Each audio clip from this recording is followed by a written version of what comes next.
Good day, everyone. You're welcome to this another section where we'll be inviting people to talk about opportunities like fellowship, internships, grants application, high-level visa opportunities, and so on and so forth. Today, I have a brother in the house who would be doing justice to um, how to transition to public service roles in the UK, specifically because of how saturated the job market has been in recent years. And I believe that the civil service and the public service still offer a lot of benefit as to um, giving immigrants the privilege to be part of the system and benefit from it. So without wasting much of our time, today's guest is named Samuel Oyedele. He's a good friend of mine. He would be taking us through how we can establish ourselves and um, be part of the UK civil service or public service. And the floor is yours, Mr. Samuel. Welcome to today's session. Thank you, thank you, thank you, thank you. Like my friend have said, the purpose of the session today is to actually take you through how you could actually apply on civil service and public service in the UK and some of the things you actually need to know, because it's not just about application, it's about how you apply and what are the strategies you're able to use to put in your application. Because applying to become a part of civil service or public service in the UK requires a lot of patience, requires that you know how to do it and knowing how to do it well. And the third part is being able to see people to take you through the process. And when you get called for interview, probably get prepared before you go for the interview. That's the third part. So today, I'll be dealing with the topic transitioning into public service role in the UK. And this guide is more or less like a guide for new starter and career changers. So you could be in healthcare, you might want to transition into becoming an administrator or becoming a data, a tech guy, like my people always call it. So becoming a tech guy in civil service or running into other aspects of civil service like fraud officers, working with DWP, and some of the financial aspect of civil service also. So that is quite easy because most of the time civil service looks for transferable skills and you want to see most of these things in your application. So it does not mean that you have background in accounting from anywhere around the world, or you've been through, maybe you did your master's in the UK, did your PhD, or have your first degree in the UK, or even outside the UK. Those transferable skills will always speak for itself. And you bringing it into the system will actually help you to actually transition well into the system.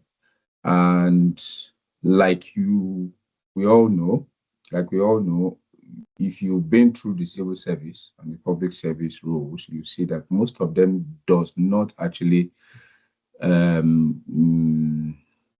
get concerned about your CV. All they are concerned about is what capability are you bringing to the table? What are the skills that could actually help you to do the job and do it the right way?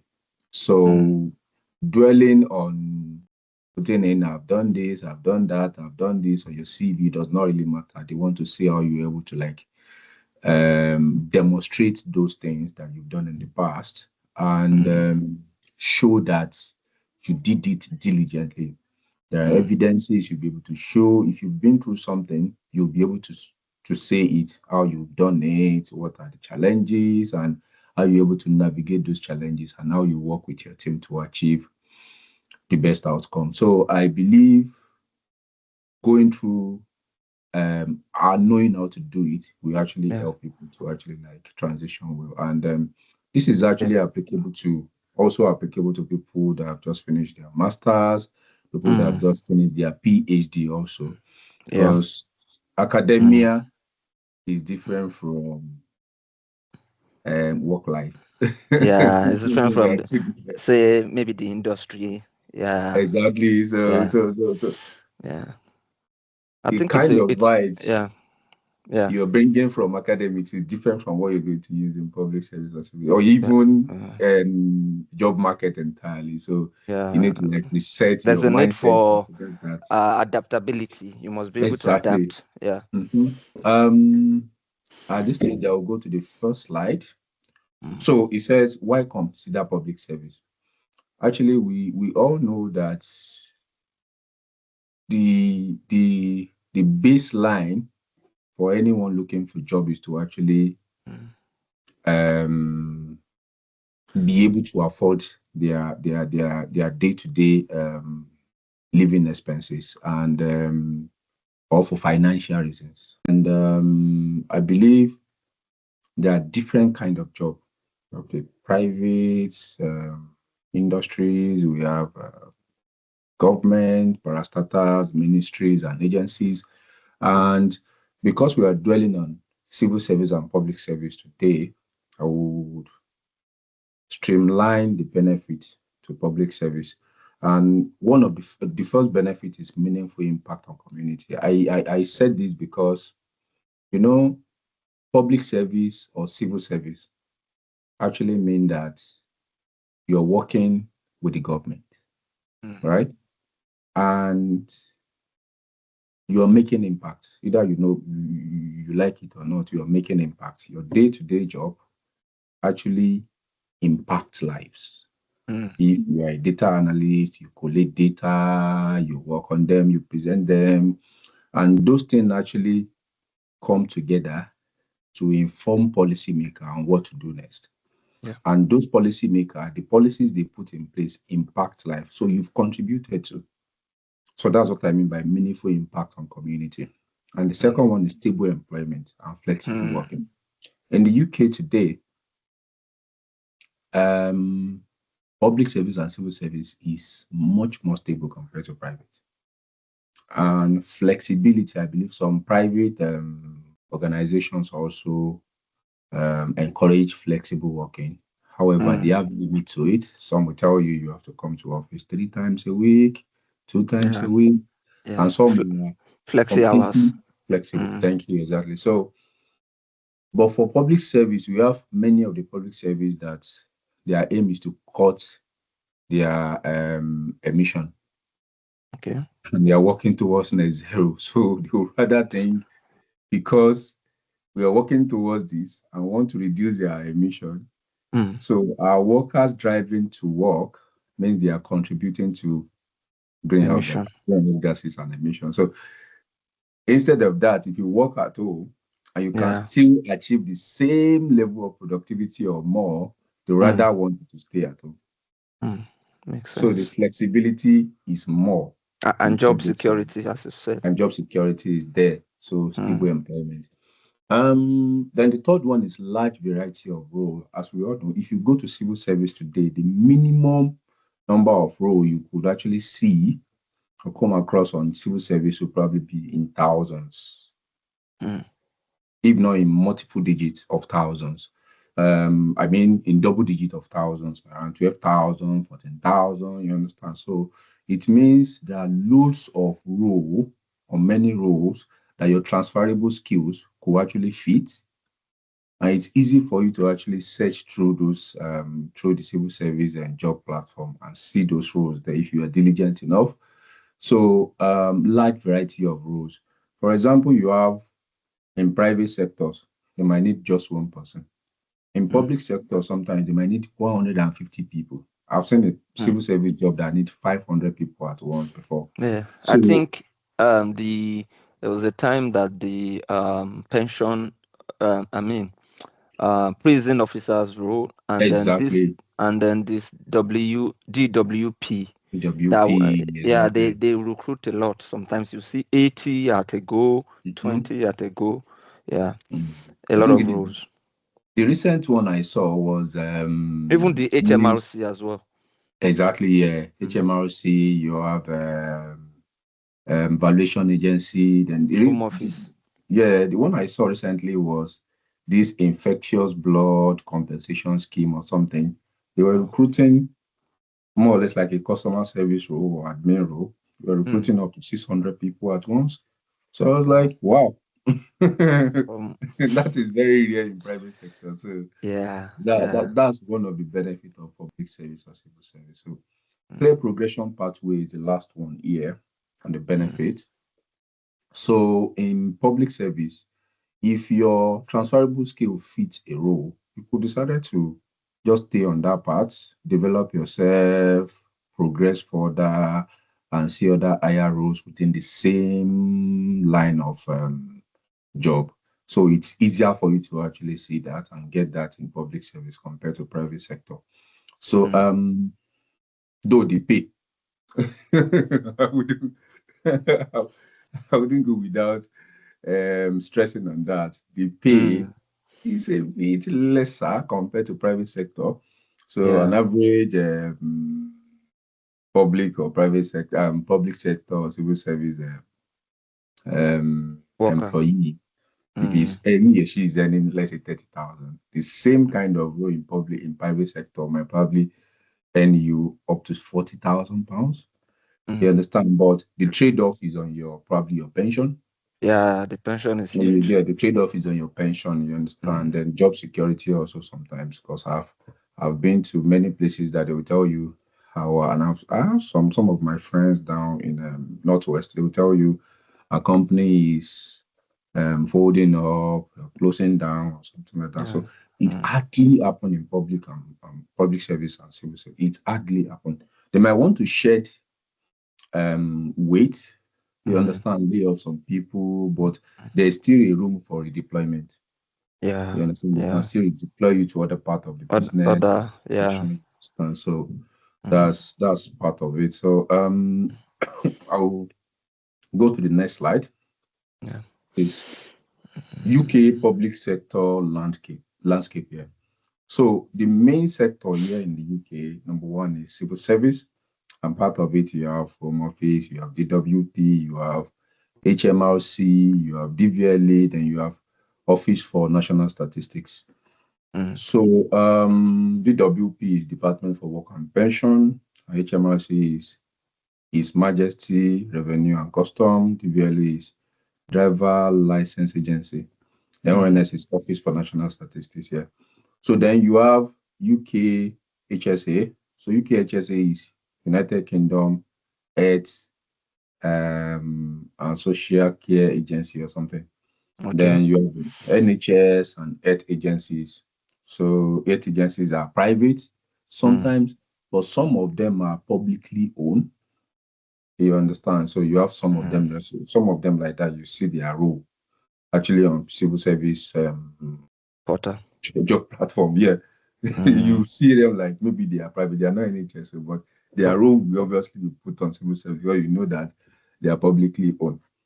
Mm. So you have um, local council across England. In this case, I use Northeast because the presentation is actually focusing on the Northeast, but it's actually applicable to all part of the country. So local council across the country, you can go to your local council of where you reside, check some of the jobs they have. I think recently I saw a job.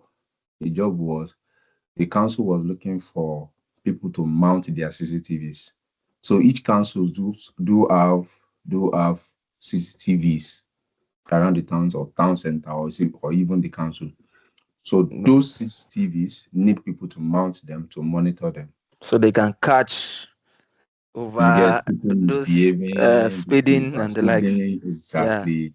Then when there is an Got it. incident, they can easily use those cameras to trace how, okay, did the person drive through this road?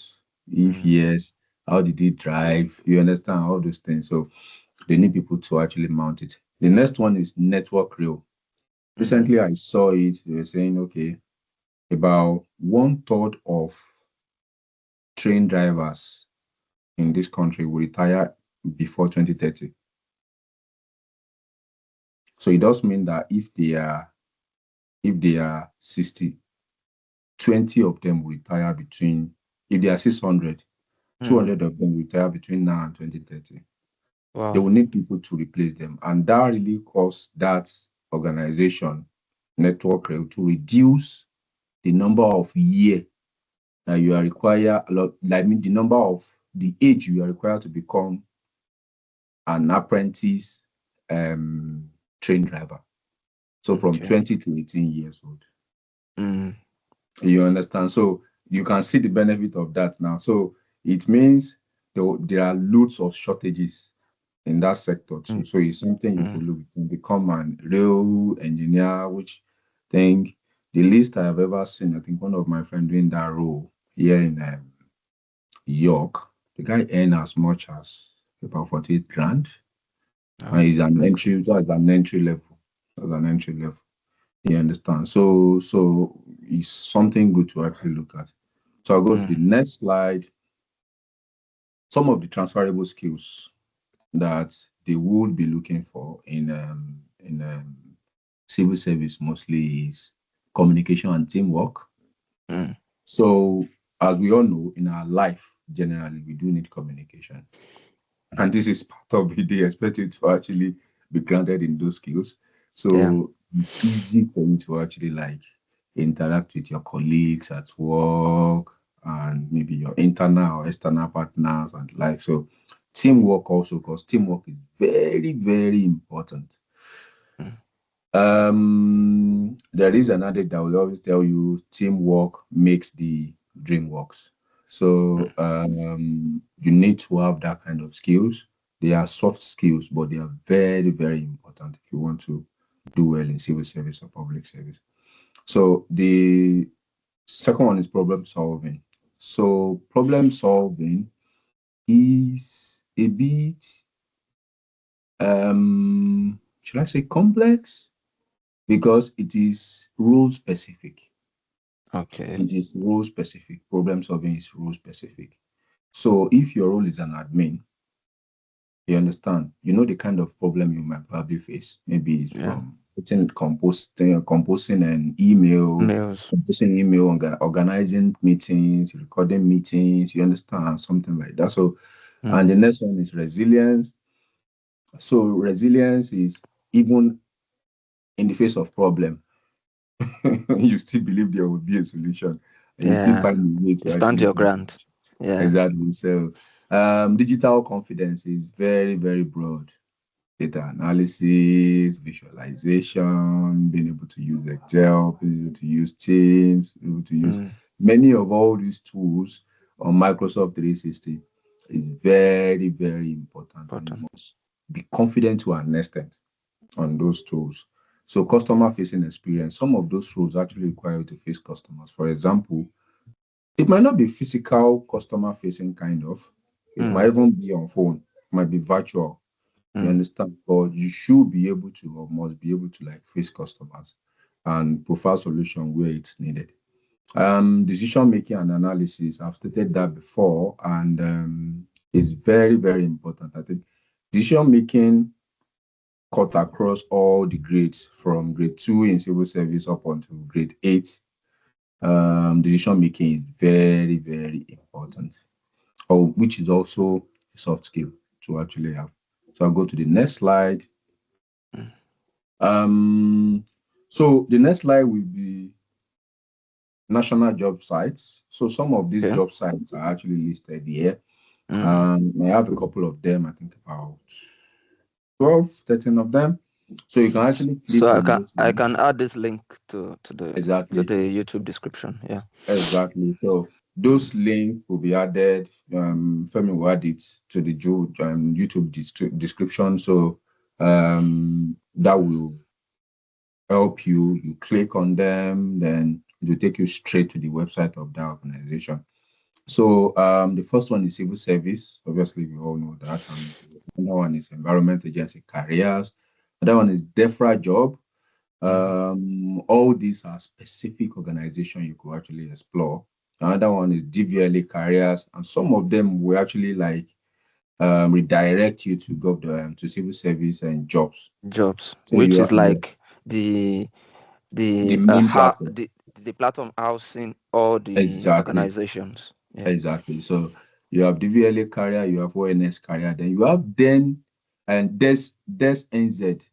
So Mm. DESNZ is Department for Net Zero. Okay.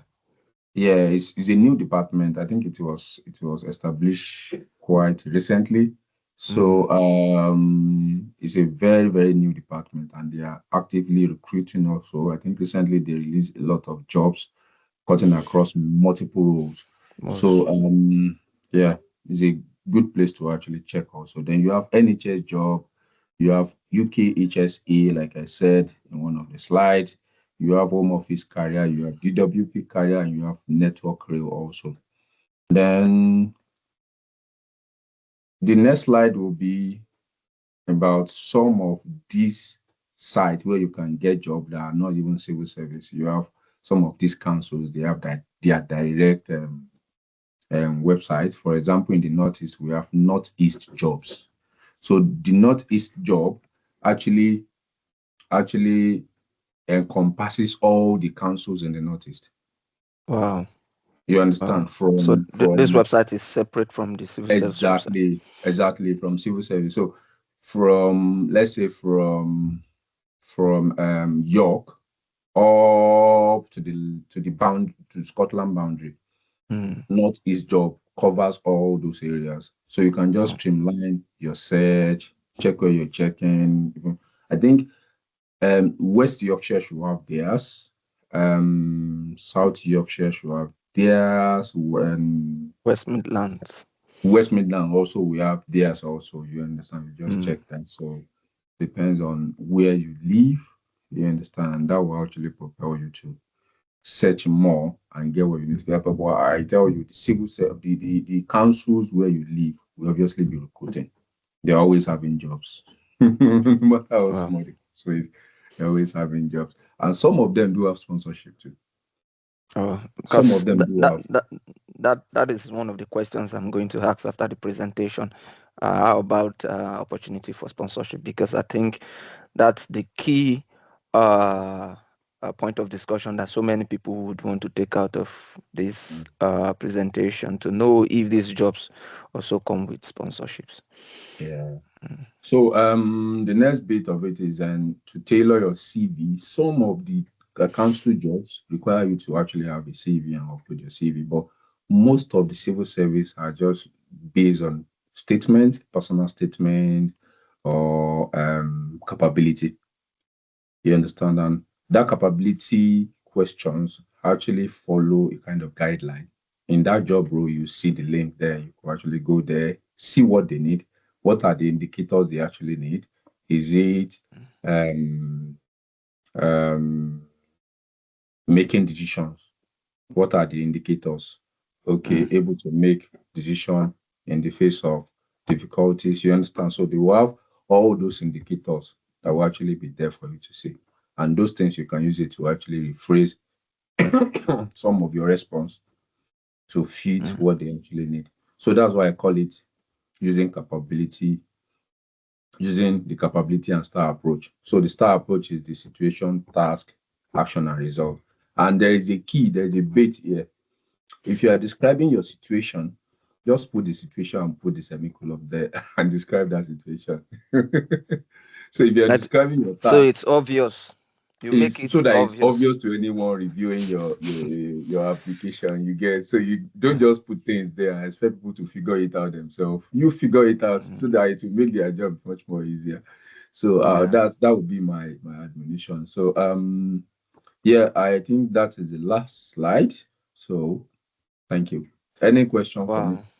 Thank you so much for the great presentation, for the insights, and also for taking out time to agree to do this. I know you are a very busy person. It took me a Very. lot to bring you to the to do this for us. As I said earlier, one of my questions will be around sponsorship. We all Yeah. know uh, what's going on in the UK right now, especially when it comes to uh, changing immigration policy and Yeah. sponsorship. So all these rules and organizations, do they still sponsor, or is there any limitation as to who can get sponsored, or what grade can be sponsored, or what salary bracket would you be Yeah. to get sponsored? That question is very, very dicey. It's Yeah. very, very dicey. You know why I say it's very dicey? It's because it is situation specific. Hmm. So you can decide to say, I'm applying to DWP today. I've seen people that DWP sponsored. Okay. I've seen people HMRC sponsored. The Mm. only organization I have not seen that actually sponsor, even what and sorry, and Bank of England. I know someone that Bank of England actually sponsored. Sponsored. Hmm. Exactly. So So that is they the could make extent. they could make a exemption for you, depend, and that is a Exactly. case Thank by case you. basis. Mhm. Mm. So it depends on the skill you are bringing to table. The It actually value. is very, very dependent on that. The only organization that I've seen so far not sponsoring people is Home Office. Home Office Mm. does not What about sponsor. But DEFRA? DEFRA does not sponsor, but they do Mm. sponsor. Okay. You understand? It's Mm. a bit Dicey too. because if you say DEFRA does not sponsor, DEFRA does Yeah. have agencies under them that do Under sponsor. the arms-led body. Yeah. You understand? So I will still Yeah. say DEFRA sponsors because they know about that sponsorship. Okay. Though it does not carry their name, but it carry the name of those agencies under them. So I'll Mm. probably say they still sponsor. I will probably put it that way. So but others too, I think they have their way. They'll always tell you like then as NZ now, there's NZ now. Mm. They will tell you if your role does not cut across a salary threshold, then Mm. they will not sponsor you. So it does mean Mm. they do have that COS. They have the Yeah. COS. Mm. So because they have that COS, you must be able to meet a role. There are other agencies too. You understand? They will Mm. tell you if you don't meet this, you can't do this. NHS is doing the same now and with other conditions too of maybe working with them for 2 years. But it is very, very strategic. Mm. If you want to look for something like that, you could actually join them with Mm. With your own a job, visa at first. with your own visa and a Mm. job that does not meet the threshold. But once you Okay. get into the system, be very, very strategic. Be Mm. very, very. I've seen people that does that. They came in with grade 3. They Okay. worked their way up the ladder even before the 6 month probation. They've worked their way up the ladder. They've been to grade 4, and from Mm. there, in less than a year, they are in grade 5. So Mm. it is your determination, and the grade 5 is more than 41,000. You Okay. understand? So at the end of the day, they will still have to sponsor you because you have crossed the threshold of 41,700 set by the Home Office. So I will probably say never. It is Mm. situation specific. The way you put your situation actually matters for that Mm. organization to sponsor. But don't let that actually stop you from exploring the civil service or any organization within the civil service. Wow. Wow. That makes a lot of sense. That makes a lot of sense. I would just want you to touch on the interview process. Okay. So, some jobs um kind of have more than one interview section to eventually land Mm. a recruit. But Mhm. based on your experience, how many interviews do you think all these civil service organization um, um, kind of put out before you are eventually recruited? Do you have to go through so many interviews, maybe a mini interview, then a major interview, or just one interview, and then get the job? I think it's dependent on the skills that are needed and Okay. the number of application. I tell people like the list, there is a list. I think Femi could actually put that list on the description. There is a list that actually have all the parastatals under government, all the agencies under government. I think they are about they are more than 200. So Mm. they have it there. So you need to be very, very strategic in applying to jobs. Mm. However, the interview stages is dependent on two things. Number Okay. one, skills. Okay. So I will categorize skills and certification into one thing. Then Okay. the second part, I will categorize it into number of applicants. Okay. You understand? Number O- o- of o- applicants. Okay. That Go ahead. applied to the To the job. role. Yeah, to the role. What about Exactly. the So number of slots that is available? that's those two categories actually determines if, for example, I've applied to a job before that they wanted to take two people, Okay. but there is an opening for four people within the team. Okay. Okay. You get so, and because they wanted to take two people, 12 people applied. Mm. Sorry, more than 12 people applied. I think about 40 people applied. They Mm. shortlisted 12 of us or 12 Mm. people. And when they shortlisted for 12 people, two people actually passed the interview. Okay. You understand? No, Okay. sorry, four people actually passed the interview. Okay. No, was it four? Was it four? I think it's four or five actually passed the interview. They recruited four and they put one on reserve list. Mm. You Mm. get, but the actual number of row or space that was advertised was just two. Was just two. Okay. Sure, you get. So Mm. it is very, very dependent on situation. Okay.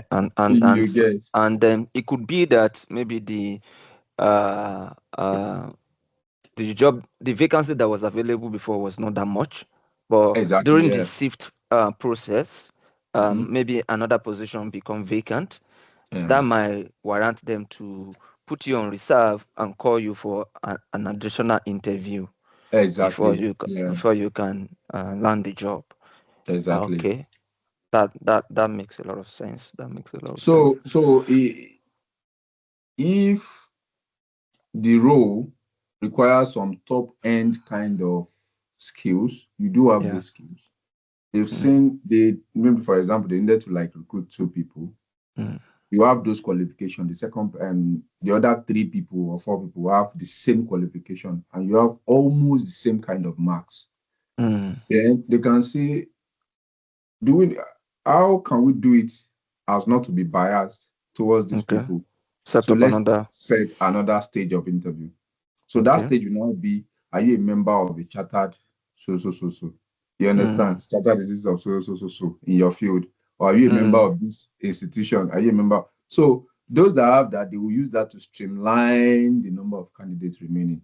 Then Mm. towards the end, it might just be some kind of soft skills they will use. Yeah. You understand? For example, I have a lady, they released a job in my previous team, and I had a lady that during conversation, we met in one of the meetings, and she was like, do you believe that I got this job because I've worked with an agency that is affiliated to This the particular. organization before? You understand? So it's not like, Mm. okay, I've done an intern with this organization, and that was what actually sets me Mm.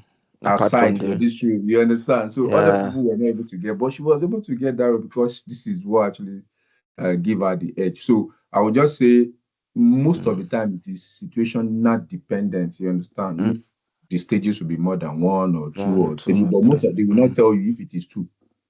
Mm. They will not tell you. Mm. They will just tell you the first stage of you get. So Yeah. that's how it is. Well, I think, yeah, for me, those two Mm, questions were very important, and I yeah. really want to thank you for addressing that. Wow. We might still kind of do some follow-up series like this Mhm, mm, on opportunities, and you know, that has to do with job, that has to do with maybe career. And then one thing that I noticed that you've been mentioning all through this presentation is strategic positioning, mm, and that is what I'm also advocating for. I'm recommending for people that it takes a lot of time to prepare for certain position and opportunities sometimes. So you need Sure. to start early as soon as possible to strategically position yourself for opportunities. I used to also tell people that you are as good as your competitors.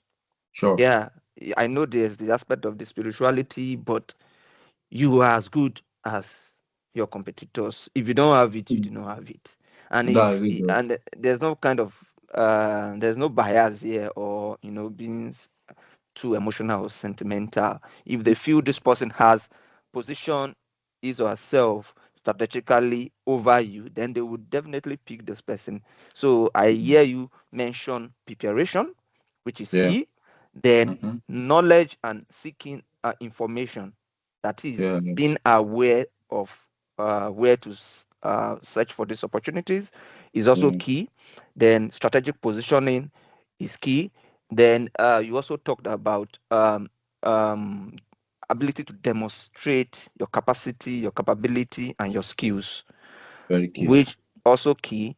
Then you also mention um, you also mention staying resilient, because if you are not resilient enough, you will be overwhelmed, and you Sure. don't want to be you don't want to be depressed in this journey, especially looking at how the job market is currently uh, um, um, is. So I think that you've helped us to shed more light on how we can Well, do. I will chip in something about resilience. It's Yeah. very, very important.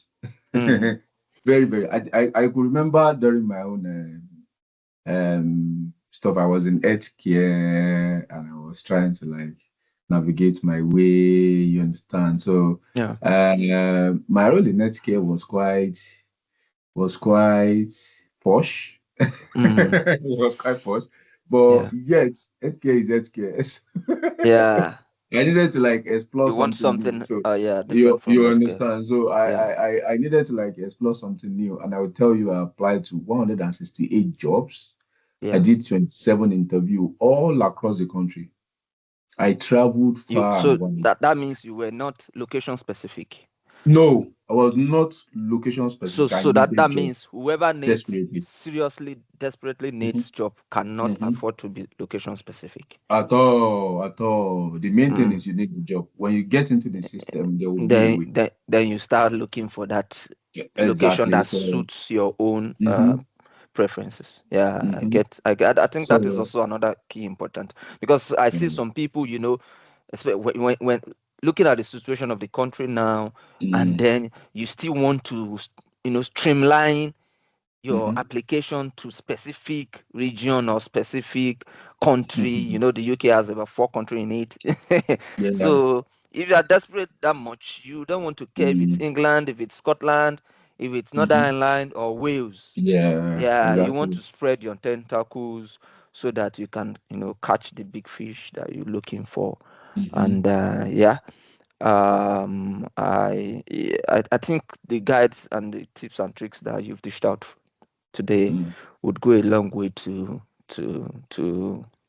add value to people's life. And once again, thank you for taking our time to be here today to share your insight about civil service and public service. And then I will enjoy people to like, share, subscribe to our channel. We're just starting. You would definitely be seeing more of these, and you would also get value for your time. So till another time, stay blessed. And then regards to your family, Mr. Samuel. Thank you so much. All right. Yeah.